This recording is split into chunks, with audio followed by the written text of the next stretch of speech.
মালতী, ও মালতী মা, একবার বাইরে আয় তো। আরে, এটা তো বাবা মার গলার আওয়াজ মনে হচ্ছে, যাই দেখি।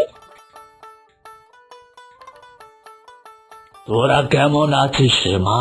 আর তোর জামাই কেমন আছে? আমরা ভালো আছি। এই শীতের দিনে আর ভালো লাগছিল না, তাই তোকে দেখতে চলে এলাম। বাহ, দারুণ হয়েছে তো। চলো চলো, ভেতরে চলো। বাইরে দাঁড়িয়ে কি সব কথা বলবে নাকি? ঘরে চলো। এত মিষ্টি হাসানতে গেলে কেন? কি দরকার ছিল এসবের? আরে, আমার একমাত্র নাতি আছে, ওর জন্য তো একটু আনতেই হয়।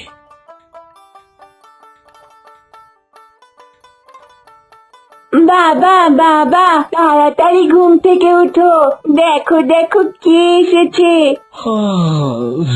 আবার কি হলো রে? আমাকে শান্তিতে ঘুমোতে দিবি না নাকি?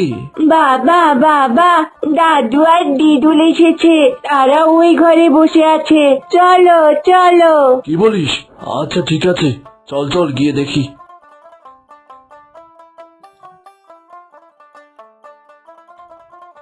আরে, এই তো জামাই এসেছে। তা বাবা মা কেমন আছেন? আসতে কোনো অসুবিধা হয়নি তো? না না জামাই বাবু, কোনো অসুবিধা হয়নি। তবে আমরা যখন এসেছি 1 সপ্তাহ না কাটিয়ে যাব না। সে তো থাকতে হবেই, না হলে আমি কিন্তু ছাড়বো না। শোনো, একবার রান্নাঘরে এসো তো, কিছু কথা আছে। তোমার শ্বশুর শাশুড়ি এসেছে, দোকান থেকে কিছু ভালো বাজার করে নিয়ে এসো তো দেখি। ঘরে তো তেমন কিছু নেই। আরে গিন্নি, তুমি তো জানো আমার পকেটের অবস্থা। 2 দিন ধরে কাজে যাচ্ছি না, হাতে তেমন টাকা করিও নেই। এখন বাজার করব কি করে? আমি কিছু জানতে চাই না, তুমি গিয়ে ভালো কিছু বাজার করেই আনবে। একে তো কাজে যেতে পারিনি, পকেটে সেরকম টাকা করিও নেই, তার উপরে আবার শ্বশুর শাশুড়ি চলে এলো। এখন যে কি করি? আগের মাসে যখন তোমার বোনেরা এসেছিল, তখন তো ভালোই বাজার হয়েছিল। এখন আমি কিচ্ছু শুনতে চাই না। ঠিক আছে, ব্যাগটা দাও, আমি যাচ্ছি, দেখি কি করা যায়। মা গো, এই দিনে জামাইকে বাজারে পাঠালে কেন? আমি পাঠাইনি মা, ও নিজেই বলল শ্বশুর শাশুড়ি এসেছে, তাই ভালো কিছু খাওয়াতেই হবে। আরে, দূর থেকে কে আসছে? মনে হচ্ছে তো শান্ত। আরে দীপ, এত তাড়াহুড়ো করে কোথায় যাচ্ছিস? বাড়িতে শ্বশুর শাশুড়ি এসেছে, বাজার করতে এসেছি, কিন্তু বাজারে তো কিছুই পাচ্ছি না, শুধু কাঁচা সবজি, এগুলো ছাড়া আর কিছুই নেই। হ্যাঁ রে, ঠিক বলেছিস, মাছ বা ভালো জিনিস কিছুই মিলেনি। ঠিক আছে, তোকে যে কি করে বলি শান্ত।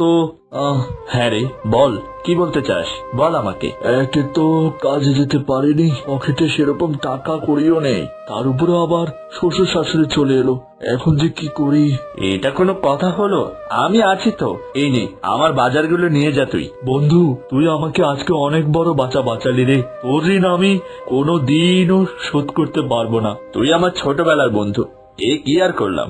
এখন কথা না বাড়িয়ে বাড়ি যা দেখি তাড়াতাড়ি, সবাই অপেক্ষা করছে তোর জন্য।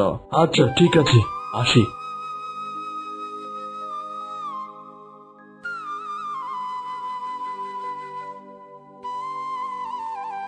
এতক্ষণ হয়ে গেল, জামাই এখনো ফেরেনি। কি রান্না করব কিছুই বুঝতে পারছি না।